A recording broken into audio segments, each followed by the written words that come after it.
Bonjour, bienvenue dans cette vidéo. Je vais vous parler aujourd'hui du premier quartier de la Lune en Gémeaux qui aura lieu le 24 février aux alentours de 13h27 heure de Paris.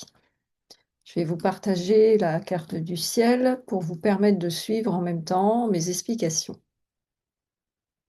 Ce que j'ai constaté après la puissante éclipse de la nouvelle lune en Verseau, dont vous avez peut-être ressenti certains effets, notamment sur le plan émotionnel, cette éclipse nous a permis déjà, en principe, en tout cas personnellement je l'ai ressenti, de conscientiser certaines émotions qu'on pouvait avoir de manière récurrente par rapport à certains événements du passé et sur lesquels on avait besoin de travailler. Or, là, nous avons la suite, si je puis dire, c'est-à-dire la Lune qui sera en Gémeaux, ici, et en carré avec le Soleil et le nœud nord en Poisson. Si on a le nœud nord en Poisson, ça veut dire qu'on a le nœud sud en Vierge. Le nœud sud en Vierge signifie que, c'est ce que j'explique d'ailleurs entre parenthèses dans une formation offerte si ça vous intéresse, cet axe en fait nous demande de travailler sur l'excès, on va dire, de mentalisation qu'on peut avoir par rapport à certains événements qui nous touchent pour oser aller vers plus de confiance, vers de lâcher prise, la confiance finalement dans l'univers et on pourrait dire l'application de la loi d'attraction. Donc finalement, ce transit de cette lune en Gémeaux, en carré au Poisson, et notamment au nord, nous permet de travailler là-dessus. Puisque quand on se réfugie dans le nœud sud en Vierge et la lune en Gémeaux, on va avoir tendance justement à mentaliser davantage, à se réfugier dans l'excès de réflexion, dans les ruminations mentales et aussi dans la peur de faire confiance, de lâcher prise. Alors d'autant plus que cette lune en Gémeaux est renforcée par un aspect particulier qui se trouve ici, qui est Lilith en Sagittaire. Lilith en Sagittaire se trouve presque en opposition à cette lune en Gémeaux et force et fait donc un axe perpendiculaire avec le nœud nord en Poisson et le nœud sud en Vierge. Ce qui fait que notre moi conscient, si je puis dire, nous, on va se retrouver au milieu de ces énergies contradictoires et on peut avoir tendance, comme je le disais, soit durant ces transits, à se réfugier plutôt dans l'axe nœud sud en Vierge, lune en Gémeaux, donc c'est-à-dire qu'on va se disperser mentalement, avoir envie de se lancer dans plein de projets, ou si on ressent des blocages, mentaliser, ruminer davantage. Soit, au contraire, si on arrive à utiliser davantage les énergies d'eau, notamment le Soleil en Poisson, mais vous avez aussi Vénus et Mercure qui sont en Poisson, qui se trouvent en trigone avec Jupiter rétrograde en Cancer. Donc, par conséquent, ce sont des énergies qui poussent davantage vers le lâcher-prise, vers je dirais, une conscience de soi supérieure.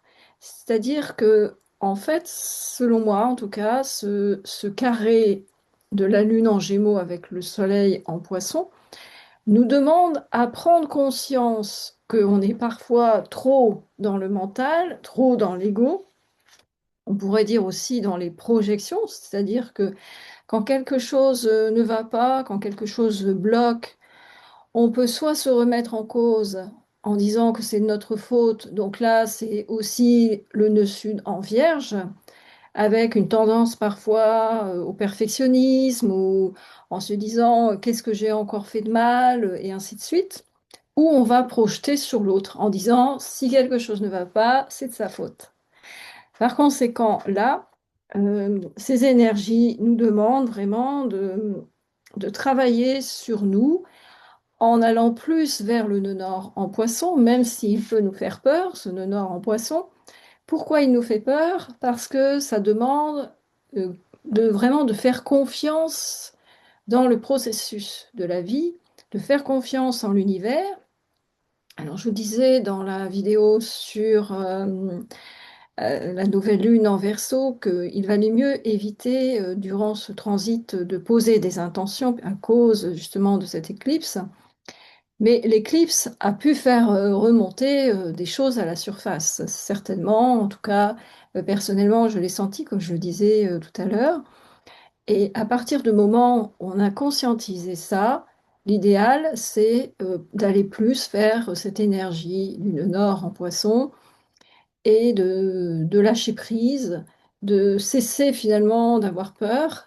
Et si vous avez des projets qui vous tiennent à cœur, mais que vous avez l'impression que ça n'avance pas assez vite, faites confiance, travaillez davantage sur vous. Je pense que en plus, les énergies nous y aident dans la mesure où on a, comme je disais, ce trigone de Vénus-Mercure avec Jupiter. C'est travailler sur vos valeurs, c'est-à-dire qu'est-ce qui vous tient à cœur, qu'est-ce qui vous meut profondément, qu'est-ce qui procure en vous le flow. Le flow, donc, c'est ce moment quand on est dans une activité qui nous plaît, on ne voit pas le temps passer, ça nous donne de l'enthousiasme, de la joie, de l'énergie. On a envie dans cette activité, de continuer. Et donc là, c'est plus se connecter à ça. Et les valeurs, c'est aussi au-delà de ça, du flow, c'est aussi qu'est-ce que vous avez envie de défendre, qu'est-ce qui vous irrite, qu'est-ce qui est vraiment important pour lesquelles, ces valeurs pour lesquelles vous êtes prêt à vous battre. Donc là, on rejoint aussi l'énergie du bélier et de Saturne-Neptune qui sont maintenant passés en bélier, qui demandent justement, je dirais, d'incarner notre leader intérieur ou voire notre guerrier intérieur, mais un guerrier, plus un guerrier de lumière que un guerrier sanguinaire. Donc là, c'est pareil, il faut faire le choix entre le mental, l'ego et entre l'âme. C'est un peu, en tout cas, le message, je pense, de ce premier quartier de la Lune qui nous a permis, après l'éclipse que nous avons vécue, d'aller à un niveau supérieur.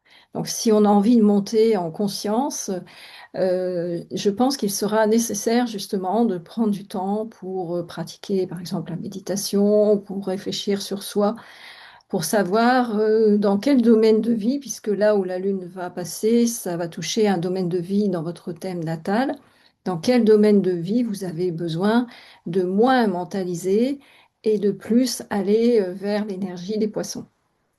Alors, si vous avez besoin de travailler sur ces sujets-là, de comprendre aussi votre chemin de vie, voir votre mission de vie, comme on dit quelquefois, l'astrologie peut être un outil très puissant.